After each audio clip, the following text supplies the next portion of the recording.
गंभीर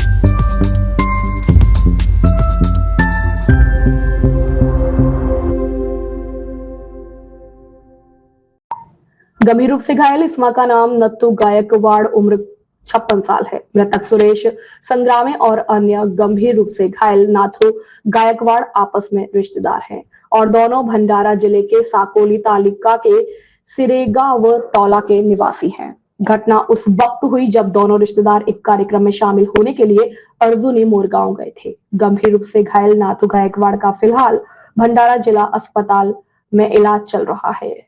सतीश पारधी की ground report.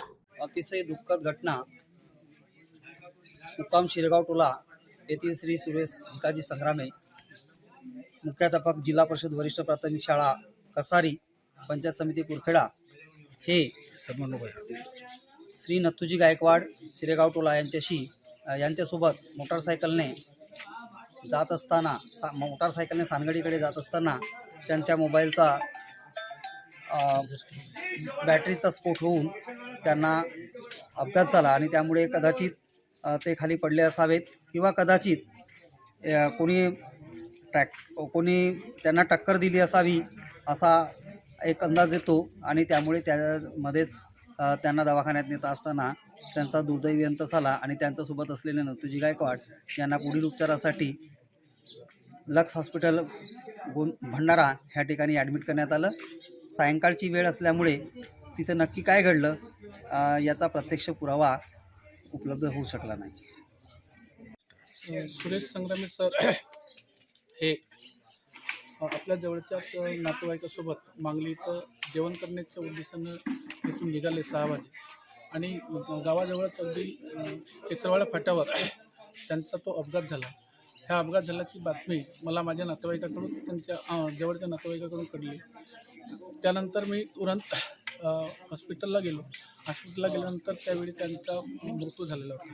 मृत्यू झाल्यानंतर मी जेव्हा तिथून त्यांच्या गावाकडे घडलेल्या स्थळाकडे पाहिलं तेव्हा त्या स्थळाकडे पाहिल्यानंतर अपघात स्थळाकडे पाहिल्यानंतर असं एकंदरीत लक्षात येते की त्यांची गाडी एखाद्या तरी वाहनाला अगोदर मोठ्या जोराने आदळलेली असावी आणि त्यामुळे ते खाली पडले आणि खाली पडल्यानंतर त्यांचा जो मोबाईल आहे खिशातला त्या मोबाईलचा स्पार्क झाला आणि त्या स्पार्कमध्ये त्यांचा हा छातीकडला जो भाग आहे हा भाग जळला गेला असावा।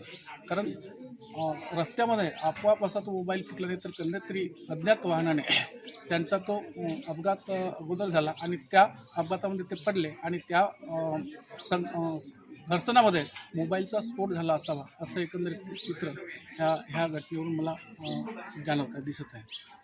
फार अतिशय दुर्दैवी घटना घडली। माझा अनुभव या ठिकाणी गेलेला अतिशय दुःख होतं।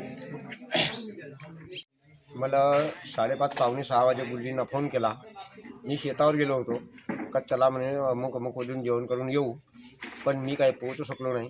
ते तेव्हा जेव्हा गेल्यानंतर मग मला माहिती कळली की भाई असा झाला। मी आपलं वावरातलं काम बाजूला ठेवून सोबतच पोहोचलो, पण तिथं पोहोचल्यानंतर हे समोर निघून गेल्यानंतर मी तिथं पाहिलो तेव्हा माझ्या मनात असं वाटलं का मग काही जी चर्चा निघाल्या का मोबाईलचा स्फोट आहे, पण माझं असं थोडंफार म्हणणं आहे का कोणत्या तरी याचं ॲक्सिडेंटली केस आहे आणि त्याच्यानंतर मोबाईलचा प्रकार घडला आहे असं माझं म्हणणं आहे।